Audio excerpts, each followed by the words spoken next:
نحمده ونصلي على رسوله الكريم أما بعد بسم الله الرحمن الرحيم عن عقبة بن عامر رضي الله عنه قال أمرني رسول الله صلى الله عليه وسلم أن أقرأ المعوذات دبر كل صلاة۔ عقبہ بن عامر رضی اللہ عنہ سے روایت ہے کہ نبی اکرم صلی اللہ علیہ وسلم نے مجھے ہر نماز کے بعد معوذتین پڑھنے کا حکم دیا۔ سنن نسائی میں اس کو روایت کیا گیا ہے۔ تو اس حدیث میں معوذتین کی فضیلت بیان کی گئی ہے۔ معوذتین سے مراد سورۃ الفلق اور سورۃ الناس ہے، کیونکہ اس میں اللہ کی پناہ مانگی گئی ہے، تو ان کو معوذتین پڑھتی ہیں نہ کہ معوذتین، جس طرح اعوذ باللہ کو تعوذ پڑھتی ہیں نہ کہ تعوذ پڑھتی ہیں۔ تو معوذتین سورۃ الفلق اور سورۃ الناس کی فضیلت دوسری احادیث میں بھی بیان کی گئی ہے، جیسے عبداللہ بن خبیب رضی اللہ عنہ سے روایت ہے کہ خرجنا فی لیلۃ مطیرہ ظلمۃ شدیدہ نطلب رسول اللہ صلی اللہ علیہ وسلم۔ عبداللہ بن خبیب رضی اللہ عنہ سے روایت ہے کہ ہم ایک بارش والی تاریک رات کو نبی اکرم صلی اللہ علیہ وسلم کو تلاش کرنے کے لیے نکلے تاکہ وہ ہمیں نماز پڑھا دیں، تو میں نے نبی اکرم صلی اللہ علیہ وسلم کو پا لیا۔ نبی اکرم صلی اللہ علیہ وسلم نے فرمایا قل، نبی اکرم صلی اللہ علیہ وسلم نے مجھ سے فرمایا کہ پڑھیں، تو میں نہیں جانتا تھا کہ کیا پڑھنا ہے، میں خاموش رہا۔ اس کے بعد آپ نے دوبارہ فرمایا قل لم اقل شیئا، پھر بھی میں خاموش رہا۔ تیسری مرتبہ آپ نے فرمایا قل فقلت، تیسری مرتبہ جب آپ نے فرمایا تو میں نے پوچھا کہ ما اقول، کہ میں کیا پڑھوں؟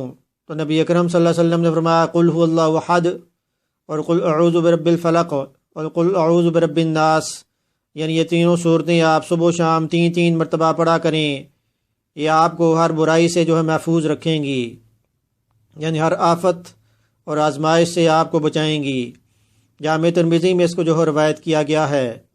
ایک اور حدیث میں آیا عقبہ بن عامر رضی اللہ عنہ نے نبی اکرم صلی اللہ علیہ وسلم سے یہ عرض کیا کہ آپ مجھے سورہ ہود اور سورہ یوسف پڑھا دیں، تو نبی اکرم صلی اللہ علیہ وسلم نے فرمایا کہ دو صورتیں معوذتین سورۃ الفلق اور سورۃ الناس ایسی صورتیں ہیں کہ اللہ کے ہاں ان سے زیادہ بلیغ صورتیں آپ کوئی نہیں پائیں گے۔ سنن نسائی میں اس کو روایت کیا گیا ہے۔ اسی طرح ایک اور روایت میں آیا عقبہ بن عامر رضی اللہ عنہ سے روایت ہے کہ نبی اکرم صلی اللہ علیہ وسلم پر ایک مرتبہ آیات نازل ہوئیں تو آپ صلی اللہ علیہ وسلم نے فرمایا کہ ان سے پہلے ایسی آیات میں نے نہیں دیکھیں اور وہ معوذتین ہیں۔ جامع ترمذی میں اس کو روایت کیا گیا ہے۔ ایک اور حدیث میں آیا عائشہ صدیقہ رضی اللہ عنہ فرماتی ہیں کہ نبی اکرم صلی اللہ علیہ وسلم وہ جب اپنے بستر پر ہوتے تو آپ اپنے دونوں ہتھیلیوں کو آپ ملا لیتے، اس کے بعد آپ وہ قل هو اللہ احد قل اعوذ برب الفلق اور سورۃ الناس تینوں صورتیں آپ پڑھ کے پھونک مارتے، اور پھر وہ آپ سارے بدن پر ہاتھ پھیرتے، اس کے بعد سر اور چہرہ، اور پھر سامنے والے بدن پر آپ ہاتھ پھیرتے، تو یہ عمل آپ 3 مرتبہ دہراتے۔ بخاری شریف میں اس کو روایت کیا گیا ہے۔ اور بخاری شریف کی ایک دوسری روایت میں ہے کہ مرض الوفات میں نبی اکرم صلی اللہ علیہ وسلم ان صورتوں کو زیادہ پڑھا کرتے تھے۔ تو یہ ایسی صورتیں ہیں کہ یہ نبی اکرم صلی اللہ علیہ وسلم کے معمولات میں سے تھیں۔ ایک اور روایت میں آیا کہ کان رسول اللہ صلی اللہ علیہ وسلم یتعوذ من عین الجان وعین الانس فلما نزلت المعوذتان اخذ بہما وترک ما سوا ذلک، کہ نبی اکرم صلی اللہ علیہ وسلم وہ ہر جن و انس کی نظر بد سے آپ پناہ مانگا کرتے تھے، اور جب یہ معوذتین یعنی دونوں صورتیں یہ نازل ہوئیں تو آپ صلی اللہ علیہ وسلم انہی کو پڑھا کرتے تھے، اس کے علاوہ باقی صورتیں آپ نہ پڑھا کرتے تھے۔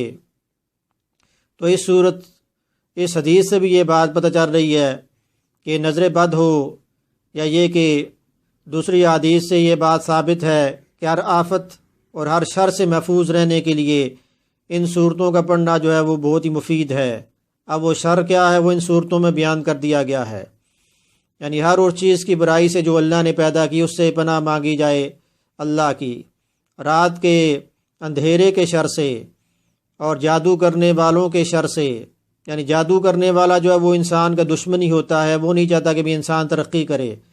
اس طرح حسد کرنے والے کی برائی سے، وہ بھی نہیں چاہتا کہ دوسرا جو ہے وہ بندہ ترقی کرے، وہ بھی دشمن ہی ہوتا ہے۔ اور اس طرح وسوسے ڈالنے والوں کے شر سے وہ بھی کبھی یہ نہیں چاہے گا کہ انسان ترقی کرے، دوسرا ترقی کرے، چاہے وہ جنوں میں سے ہوں، من الجنۃ والناس، چاہے وہ جنوں میں سے ہوں یا انسانوں میں سے۔ یعنی شیاطین صرف جو ہے وہ جنوں میں سے ہی نہیں بلکہ شیاطین انسانوں سے بھی ہوتے ہیں۔ یعنی ہر وہ شیطان ہے کہ جو نیکی کے رستے سے انسان کو روکے، انسان کا برا چاہے۔ تو جو بندہ بھی یہ چاہتا ہے کہ وہ ان تمام برائیوں سے رک جائے، ان تمام آفت آزمائشوں سے وہ بچ جائے، تو ان صورتوں کو اپنے معمولات میں شامل کر دے۔ اپنے دشمنوں سے بچنے کے لیے ان صورتوں کا پڑھنا بہت ہی مفید ہے، کیونکہ سپیروں نے یہ کہہ کر سانپوں کو کر دیا بند، انسان ہی کافی ہے انسان کو ڈسنے کے لیے، یوں قتل سے وہ بچوں کے بدنام نہ ہوتا، افسوس کہ فرعون کو کالج کی نہ سوجی۔ اللہ پاک عمل کی توفیق عطا فرمائیں، اور یہ حضور اکرم صلی اللہ علیہ وسلم کے معمولات میں سے ہے تو اس کو اپنانا، یعنی حضور اکرم صلی اللہ علیہ وسلم سے محبت ہے۔ اللہ پاک ہمیں حضور اکرم صلی اللہ علیہ وسلم سے سچی محبت جو نصیب فرمائیں، عمل کرنے کی توفیق عطا فرمائیں۔ ویڈیو سننے کے بعد اس کو آپ شیئر بھی کریں۔ اللہ پاک عمل کی توفیق عطا فرمائیں۔ وما علینا الا البلاغ المبین۔